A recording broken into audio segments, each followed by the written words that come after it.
We're going to be hearing a lot about the state budget and the steep cuts that Governor Dunleavy has proposed. So we brought Larry Persily into our studios to talk about in a little more detail than we had a chance to talk to in Frontiers about these budget cuts.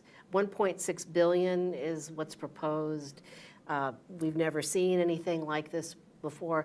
You know, some people say that these cuts are penny wise and dollar dumb. Well, look, if you actually shifted $1.6 billion as the governor's proposing, yes, I think you'll lose thousands of jobs. You will drive thousands of people out of the state. You will permanently damage the Alaska economy. But I don't think they're all going to go in. Do we see that in the past, that when we've laid off a lot of people in state government, that we do have people moving out of the state? I believe we have, and we saw it when oil prices drop. A worker's a worker, whether it's a ConocoPhillips or a CH2M Hill oil field worker or a state worker. If there's no job and they decide, hey, they're hiring down south, I move, it takes money out of the economy. So the university cut, you know, some people have said that a 40% cut, which is proposed, actually 41%, right, a 40% is something funding, that's going to require us to close campuses. That is one of the proposals on the table, or double tuition. But if you're going to lose federal money and research money that matches that state money, and I guess the bigger question is that Alaskans have avoided asking themselves, if as Alaskans, we want a good university system. Are we willing to pay for it? Give us the opportunity to pay for it, rather than just, well, I'll close some campuses, downsize, go back to community college, and we can live within our means. Well, one of the things that we keep hearing in this budget discussion is this is what it costs in the lower 48. We're way above that cost. And it is expensive in a state without a road system. It is. And with as high energy costs as we have. Right. I mean, schools have a huge, throughout rural Alaska, pay a huge % of their budget just to keep the buildings heated. Right, and it's just a stupid analogy. Yes, it costs more. It costs more to provide public health services or troopers, because you've got to fly out to the village. You can't just drive down the road in New York or California.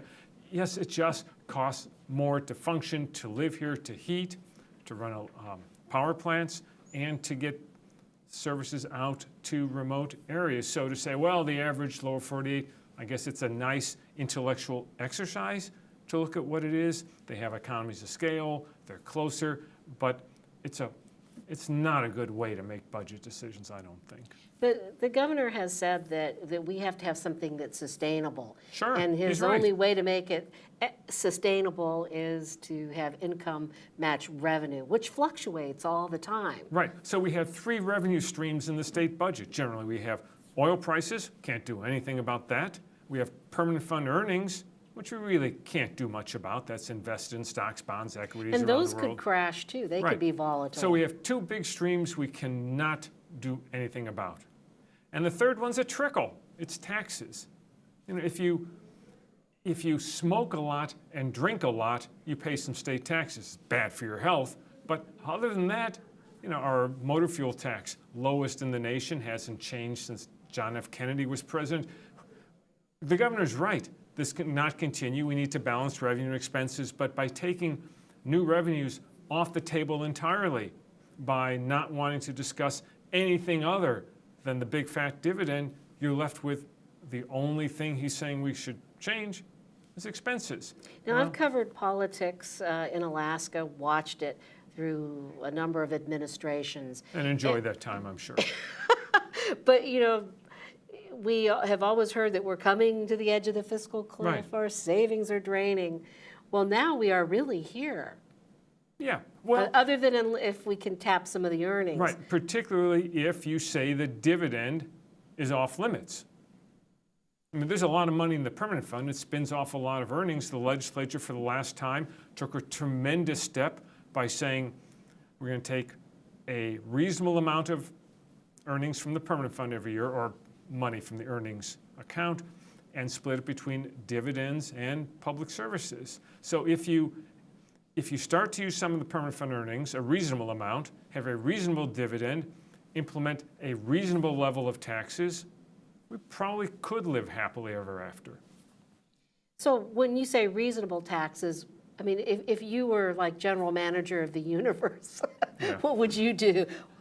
Well, I'm I would sure do an every income lawmaker tax. has an Yeah, idea. I mean, I favor an income tax, but you don't need if you took the income tax that was in effect in 1979, the last year Alaskans paid a full income tax, you took that tax table and laid it on today, you'd have $1 billion. Well, we don't, and that was a pretty heavy tax rate back in the 70s. Well, actually, the income tax started in 1949, before we had oil. I think you could have an income tax that raised $300–400 million, permanent fund earnings, a reasonable dividend, still gambling on oil prices and production. Look at all the industries in the state. Do they pay an equitable share?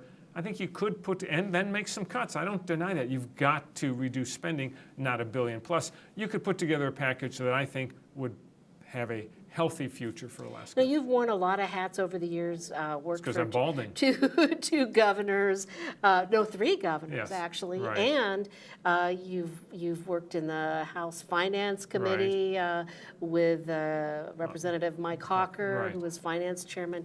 And one hat that you've worn that we didn't bring up, at least on Frontiers, is that you were the federal pipeline coordinator for Right, Alaska 2010, 2015. during the Obama administration. Any hope that revenue from gas someday down the road might help us out? Someday, but years in the future, if then. The gas line, I just don't think an Alaska North Slope gas line in today's market, in the near-term market, in the immediate market for several years, has a chance out there. There's just too many other liquefied natural gas projects that have more certainty, better partners, less risk, lower costs that are going to get to the market before us. So we need to come up with a fiscal plan that does not gamble on a gas line. That's not going to happen. So one anytime soon. final question for you is, I was looking at the popularity ratings of Governor Dunleavy, and since he was elected, they have climbed, according to the Ivan Moore research polls. He's going to do another poll in March. So some people have said, you know, it wouldn't surprise me if Governor Dunleavy's popularity rose, because he's, pushing for a full dividend, and he's doing what he promised, to cut the budget. What's your prediction? It may, but that doesn't mean it's right. I mean, Trump polls well with a lot of people. It just, look, first of all, we know polls have been wrong and they're getting worse as society changes, but just because you're popular doesn't mean it's the right answer.